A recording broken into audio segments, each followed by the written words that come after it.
Hello, my name is Mr. E. As part of my research, I have been investigating the way modern societies are controlled. Now, from this, I have been able to gather that the police force, a social system completely taken for granted in this time, is not only the general mechanism of physically controlling the world's population, but it is a relatively new concept, only about 200 years old. The most interesting thing about policing, though, is its origin.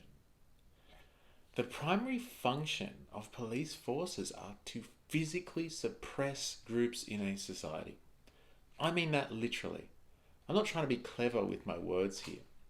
And yes, I know what some of you are thinking listening to this. Hey, be careful what you say about police. My uncle is a police officer and he is a fine person.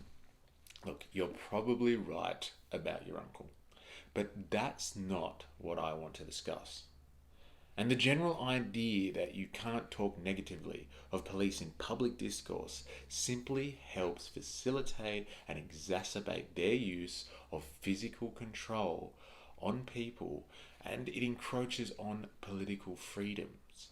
So let me be clear, this video is not about crime fighting, this is about control. My name is Mystery. For reasons unknown, I have been thrown back into the past almost 100 years, and this is my story. What I've been able to learn from studying historical information available in this time is that as part of every society with a hierarchical structure, the ruling class requires an armed physical presence in order to help sustain order, to maintain their rule. So let's go back to just before the modern era, to the time of kingdoms and feudalism. In these times, there were no police. No culture has really had policing like the modern era. But before you go assuming that this is obviously evidence of an achievement of the modern age, let's look at policing history a little further. So, if there was no policing in feudal society, what was there? There were groups or associations of armed persons like knights who would protect innocent people from antisocial behaviour, but this was very rare. Now, if you had money or title, you could afford protection by hiring armed guards. Some communities may have even had groups of community watchers or night watchmen, but by today's standards, they would be considered vigilante groups. In short, no police. Now let's fast forward to after the Enlightenment and the bourgeois revolution, which we have discussed in previous videos. Now this also coincided with the Industrial Revolution, a time where the world's populations were migrating en masse from the countryside to towns and cities. Now, when people started gathering en masse in cities to work in businesses and industry, towns and cities were encountering problems associated with large urban populations. But I'm not talking about crime fighting problems here. Turn your attention and your thoughts to the middle class, the wealthy town and city folk who owned the factories and businesses and property. Now, they had increasing concerns about their safety and, importantly, their property in the context of these large urbanized working populations, especially when these workers gathered en masse, organized themselves, and were causing a hindrance to economic activity. Something had to be done to control them.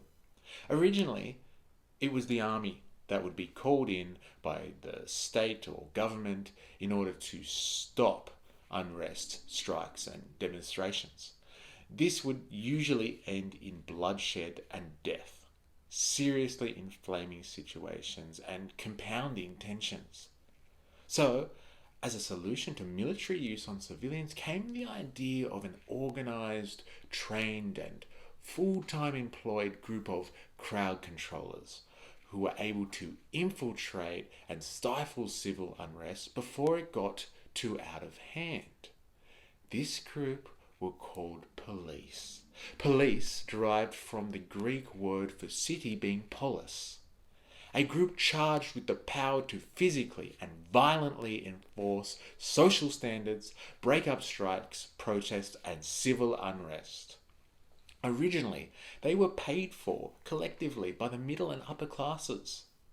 Think of them as kind of like a private army to keep an ever expanding population under control and, importantly, in order.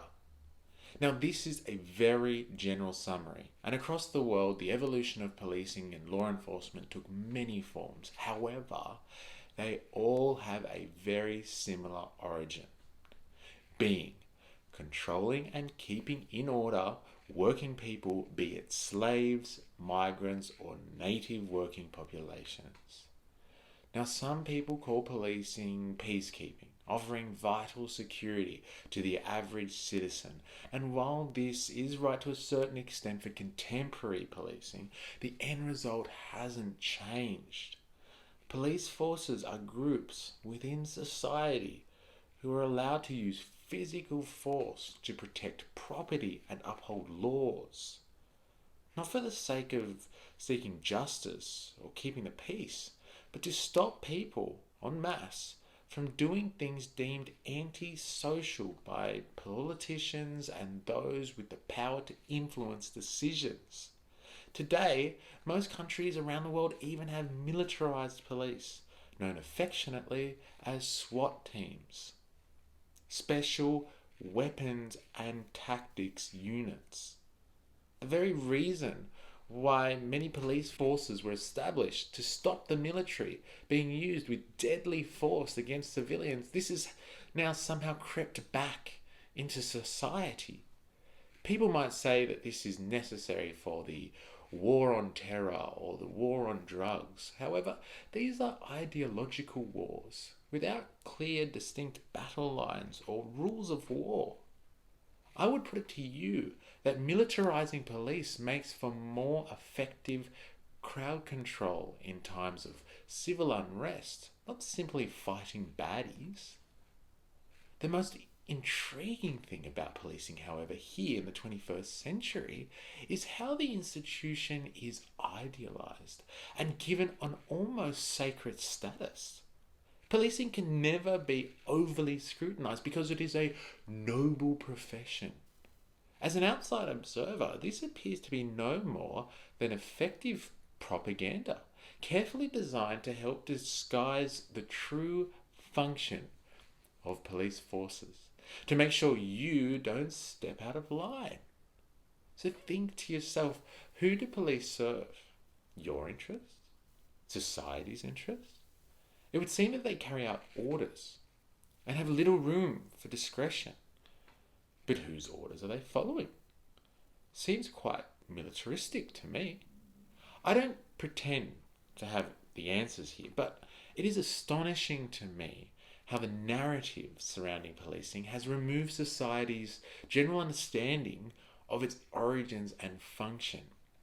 In such turbulent times as they are here in the 21st century, I would put it to you that this function is going to be displayed more and more as people begin to protest and demonstrate in the wake of pandemics and economic hardship.